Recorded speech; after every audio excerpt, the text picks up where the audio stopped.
ઓમ દ્રામ દત્તાત્રેયાય નમઃ.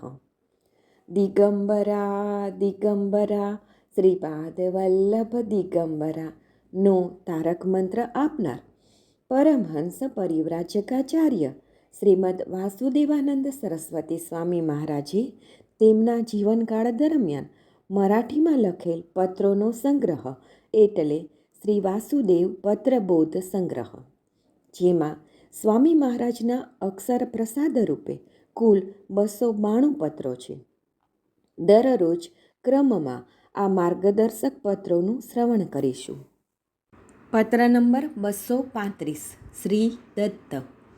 ચિત્તની વૃત્તિ તથા તેનું નિયમન. પ્રથમ અધ્યાયમાં અધ્યારોપ સૃષ્ટિનું કથન કર્યું હતું. તેમાં પંચીકૃત સ્થૂલભૂતમાંથી સ્થૂલ દેહ થયો. આ અપંચીકૃત સૂક્ષ્મભૂત સત્વાંશથી જ્ઞાનેન્દ્રિય અંતઃકરણ અને રજોગુણથી કર્મેન્દ્રિય અને પ્રાણ થયા. આ સર્વને મેળવવાથી લિંગદેહ થયો એમ કહ્યું હતું. હવે આ અધ્યાયમાં સ્થૂલ સૂક્ષ્મ શરીર ને અજ્ઞાન જ કારણરૂપ છે. આથી પૂર્વાપર વિરોધ માનીને શિષ્યએ પ્રશ્ન કર્યો. તેના જવાબમાં ગુરુએ અધ્યારોપ સૃષ્ટિ એટલે પ્રથમ અધ્યાયોક્ત એક પછી એક સૃષ્ટિ ઉત્પન્ન થઈ. આ પ્રકરણમાં પંચભૂતમાંથી 2 દેહ ઉત્પન્ન થાય છે, સૂક્ષ્મ તથા સ્થૂળ. પરંતુ વાસ્તવિક યુગ પરત્વે સૃષ્ટિનો વિચાર કરતા અજ્ઞાન જ તે સર્વના કારણરૂપ છે. વેદમાં ક્યારેક અધ્યારોપ સૃષ્ટિ એક પછી એક અજ્ઞાનથી સર્વ પ્રપંચ દેખાવોની માન્યતા છે. પંચદશિકાર વિવિધ સ્વપ્ન દર્શનાત નામને ક્યારેક સ્વપ્નમાં એક પછી એક એમ ક્રમ દેખાય છે, જ્યારે કોક વાર એકદમ સળંગ દેખાય છે. તે જ પ્રમાણે આ સૃષ્ટિ જાણવી. અધ્યારોપ સૃષ્ટિમાં પંચભૂત દોષ શરીરને કારણરૂપ છે, જ્યારે યુગપત સૃષ્ટિમાં કેવળ અજ્ઞાન જ કારણરૂપ છે. આ રીતે ગુરુજીએ સમાધાન કર્યું. તેના નિત્યત્વનું વિવેચન મુમુક્ષુએ કરવું. આ અભિપ્રાય. નારાયણ.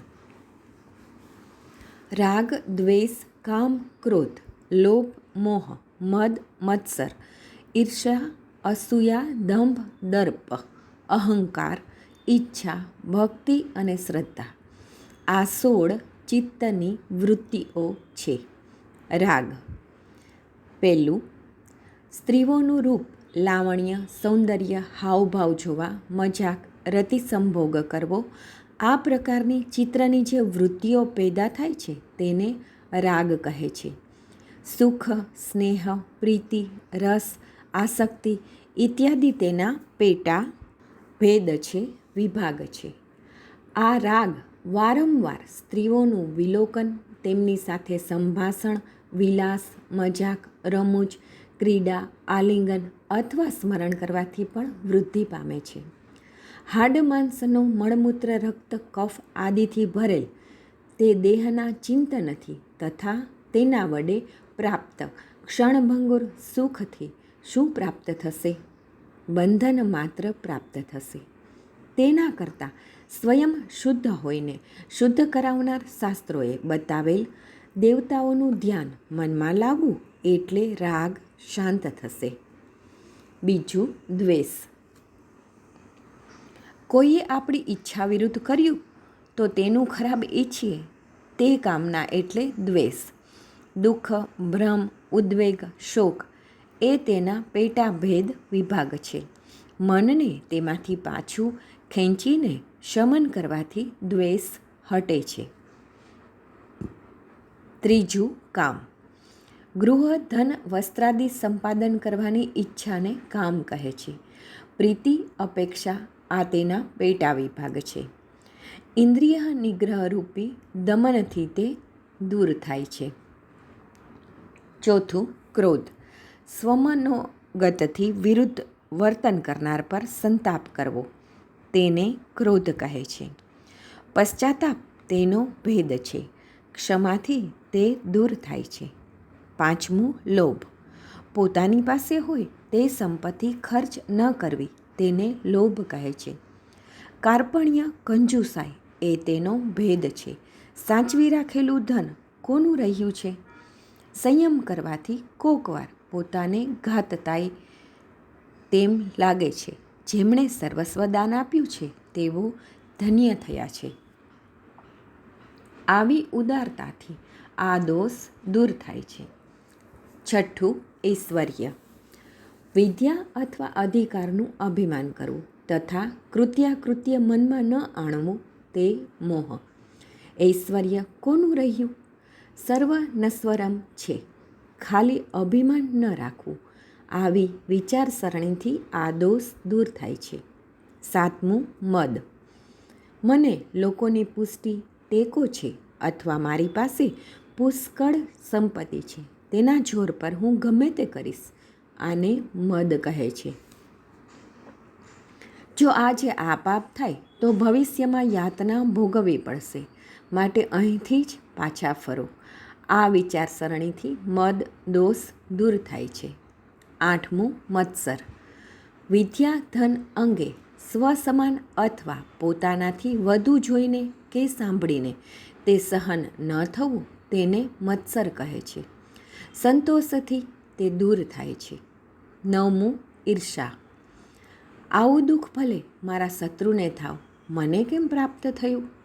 મારા પ્રારબ્ધને લીધે આ દુઃખ આવ્યું, તેને હું સહન કરીશ. આવું દુઃખ દુશ્મનને પણ ન મળો. આવી તિતિક્ષા સહનશીલતાથી ઈર્ષા દૂર થાય છે. 11મું, અસૂયા. આ સુખ અથવા લાભ મને જ મળે, બીજાને ન મળે, આ અસૂયા છે. સુખ અથવા લાભ નશ્વર છે, હું તો અધિકારી છું. આ સમાધાનથી અસૂયા નષ્ટ થાય છે. 11મું, દંભ. કપટયુક્ત રીતે મારી પ્રસિદ્ધિ થવી, આ દંભ. લોકો ભલે ન જાણે, ઈશ્વર તો સત્યને જાણે છે. તે કપટનું ફળ આપશે જ. આથી જેવું અંદરમાં છે તેવું જ બાહ્ય રીતે બતાડવું, તેનાથી દંભ દૂર થશે. 12મું, દર્પ. બીજાનું ખરાબ દેખાડીને હું સારો કહેવડાવું, આને દર્પ કહે છે. તે પશુતા છે તેમ સમજીને આવા વિચારથી દર્પનો દોષ દૂર થાય છે. 13મું, અહંકાર. સ્વમતાગ્રહ કરવો તે અહંકાર. હું કંઈક પદાર્થ છું, શાનો અભિમાન, એવા વિવેક વિચારથી આ દોષ દૂર થાય છે. 14મું, ઈચ્છા. ખાવા પીવાની અને મળમૂત્રોત્સર્ગ કરવાની વાંછા તે ઈચ્છા. એ હટાવવાથી માત્ર દુઃખ થાય અને તેના વડે સ્વર્ગ પણ નથી અને નરક પણ નથી. 15મું, શ્રદ્ધા. સાધુ ગુરુ વેદ વાક્ય પર વિશ્વાસ, તેને શ્રદ્ધા કહે છે. તે અસંગપણે નિષ્કામ કર્મ કરવાથી વધે છે. તેના વડે ઉપરતી, તિતિક્ષા આદિ ગુણો પ્રાપ્ત થાય છે. પ્રથમ 13 વૃત્તિઓ સ્વયં મેળે ફરી ફરી ઉઠે છે અને નર્ક પ્રતિ ધકેલે છે. આથી તે અશુદ્ધ છે. માટે તેવી વૃત્તિઓ ઉઠતા જ તેને અટકાવવી. ઉપર કહ્યા પ્રમાણે વારંવાર ભક્તિ, શ્રદ્ધા આ શુદ્ધ વૃત્તિઓ હોવાથી પ્રયત્નપૂર્વક આ વૃત્તિઓ ઉઠવા દેવી. નારાયણ. અવધૂત ચિંતન શ્રી ગુરુદેવ દત્ત.